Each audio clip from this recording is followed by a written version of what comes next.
Welcome back to Taival Outdoors and our series on cold weather clothing and layering. We've already covered base layers, mid layers, outer layers, and gloves. And what is left is kind of accessories, all the little things that still matter a lot when it comes to winter clothing. And actually, one very important accessory is already on me, and that's being sunglasses. Snow blindness is a real thing. We have a nice, beautiful winter day, roughly minus 20 degrees and sunny, so it's definitely wise to cover up my eyes. Maybe we should actually start from up here. So, as said, minus 20 degrees, luckily no wind, but still my ears are exposed. So a couple of little things we can do, especially in this situation when I'm wearing clothing that doesn't have a hood to protect my head. First one being, of course, something like this. This is very thin, made out of merino wool blend. But this already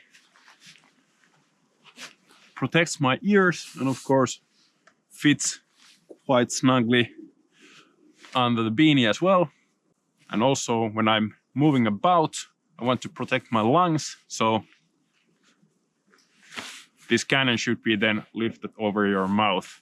There are a lot fancier and pricier options to this, but unfortunately what I'm about to show there on the screen costs something like 100 euros to get, and that's a bit out of my budget, let's say it like that. So maybe one day, maybe they will sponsor me, who knows. Cold Avenger looks really good otherwise. But if we would take it then a step further than this, there are things like this 511 Tactical Stratos hood. It's a bit of a add-on, I guess. So you just throw this on everything. So this time it doesn't go under your hat, but it is an actual hood. And because it does have good protection around your neck as well, make sure to tuck in everything. There we go. This is actually what I used this UFO Ace Winter combat jacket when I went to Lapland and to Korvatunturi. So if you've seen that video, you've seen me wearing this, and this came in really handy during the last day when it was around minus 18 degrees, I believe, and I was skiing. So it was really nice to have this additional warm layer for sure. But definitely worth considering getting a hood like this. There are times in winter, even if it's quite cold, but if it's not windy, you might wear only like a puffy vest or something that you don't have a hood to put on. So if that need arises, then this packs down to a relatively small space.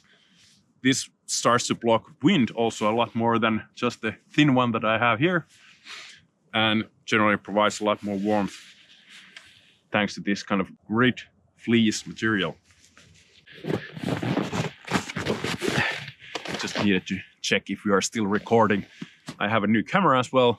Figured this is a good way to test how well it operates in cold conditions. And moving on to other small but very important things, and actually things that maybe deserve their own video, but since we are already doing this, then why not also cover a few things about footwear and foot care. Number one thing, regardless of what kind of winter boot you use, is that when you're buying it, you should get size or even up to 2 sizes bigger than your average shoe size is, or your normal shoe size is. These are Meindel Selden boots, not great for super cold conditions. Actually, the minus 20 is definitely pushing the limits of these, but I got the biggest possible size that I could find from a Finnish retailer. And good thing about these is that you see this gray strip over here? That's the inner boot, and the inner boot is completely removable, and actually the only part of this boot's construction that really provides you with any insulation. Having a separate inner boot is very important because when you're moving about during the day, your feet will get sweaty. Hopefully they are warm enough for you to get sweaty feet. It's actually a good sign, I guess, in this sense. But anyway, when you stop, make camp, you want to dry those inner boots. If you don't have a separate inner boot, it's very hard to dry your complete boot during winter time. It's very difficult outdoors. So when you have that separate inner boot, you can dry it by the fire or whatever camping system you are using. If you have a hot tent, but there is of course quite easy to do that. Something I've done many times before. But coming back to the fact that you should get quite large winter boots or winter shoes, whatever style you're into, they should be quite big because you don't want it to be constricting your blood flow. If your feet feel any pressure, it's already a sign that the blood circulation is going to get disrupted. Even slight pressure can build up to big problems then when it comes to your extremities. So that's good to keep in mind. Second, you're always going to wear thicker socks, or in my case, always double socks. So right now I'm wearing quite thin alpaca wool socks and then something like this on top. So handmade, very thick merino wool socks.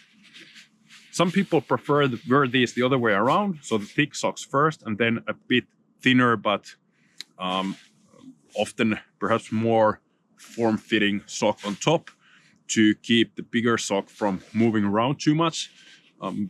That's, I guess, up to individual preference, but I don't do that because I want to be very careful about the blood flow restriction and any pressure that might come to my feet, because I do have cold feet, so I do have to be maybe extra mindful about what I do with sock and boot decisions. But anyway, thick wool. Again, wool insulates even when wet. So if you have been sweating, wool insulates better than fully synthetic socks. And again, it can be, of course, dried and should be dried by the fire or whatever heat source you have available.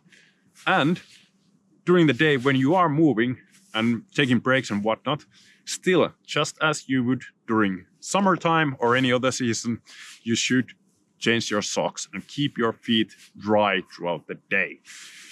It is something that is very easy to ignore because, let's face it, if it's -20 and I'm taking a break, I don't really want to take off my boots and start fiddling around with socks and exposing my skin to the cold air. But, you know, in the end, that's only like 1 minute of unpleasantness.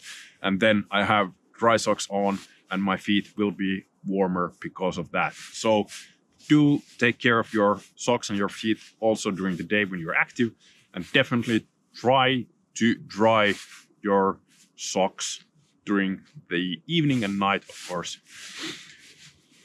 It is actually possible to throw somewhat damp socks inside your sleeping bag and your body heat will warm those up.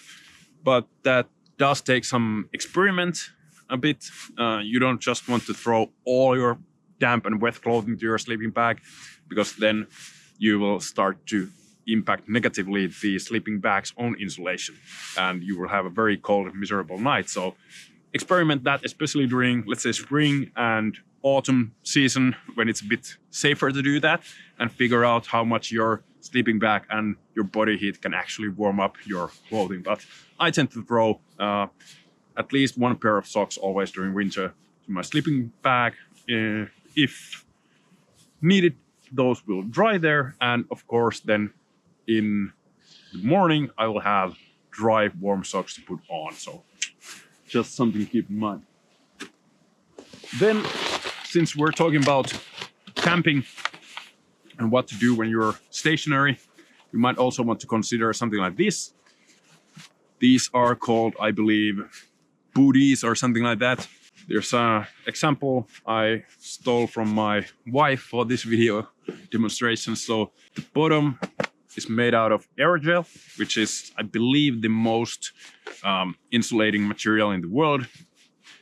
And then rest of it is actually, yeah, it is synthetic. But you can get down boots and things like that pack down incredibly small, and something that you can then wear when you are at the camp or is inside your shelter and whatnot. And something like this that has a bit of an outsole built in, so it's not all down everywhere, can actually be used as is even outside. And since we're talking about still the insole and outsole insulation, this is the kind of average thickness of your boots insole. And this is what I use.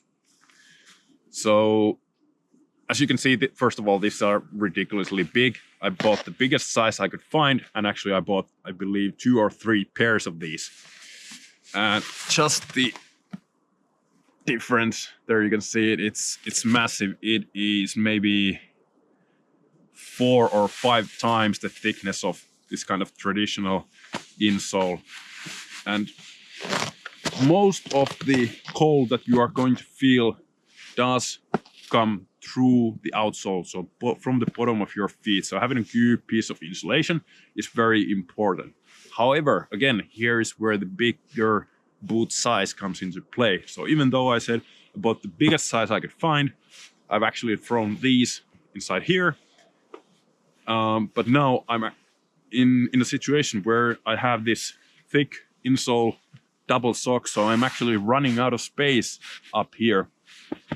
So I might need to cut this down a bit, make it a bit slimmer, so I can get more space inside the boot for my toes to wiggle around and whatnot. And even though I'm basically lessening the amount of insulation I will have, I will end up with warmer feet because there's now a bit more room for my toes to move about. So something to keep in mind. Oh, and the reason why I bought the biggest size is because, well, as I said, my winter boots tend to be quite big, but also you can always cut off the extra bits, but you can never add in any extra length or anything like that. So it makes sense to buy the biggest one you can have, especially if they're all priced the same. But that's it, a simple video this time. The basics are the same, regardless of what type of garment you're thinking about. So wool is always nice. Some people don't like it, but it does have its benefits.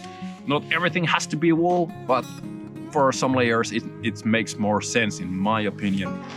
And also always aim to keep your layers, especially your socks and your gloves, dry. Something like your beanie, if you're wearing a lot of stuff like this, the extra hood and whatnot, will get quite wet from moisture. You're sweating when you're moving about a lot, but just make sure that when you're stopping that you at least hang them dry or dry them by a campfire or whatever. Try always have dry set of clothing the next day than when you're beginning your activities once again. Pretty basic stuff, but it's something that is easy to kind of overlook. But I guess everything is easy to overlook when you're talking about winter camping and winter backpacking, because everything is kind of annoying to do when it's very cold. So your mind might start to reason with you and say that, nah, we can do this tomorrow, we can do this at the camp, we don't need to change socks, we don't need to have a drink right now. But yeah, keep doing those things just like you do during summer, and as a result you will be a lot happier and warmer. A happy camper, as they say. But that's it. Let's continue the discussion in the comments below. You've been watching Taival Outdoors. My name is Joel, and I will see you all in the next one.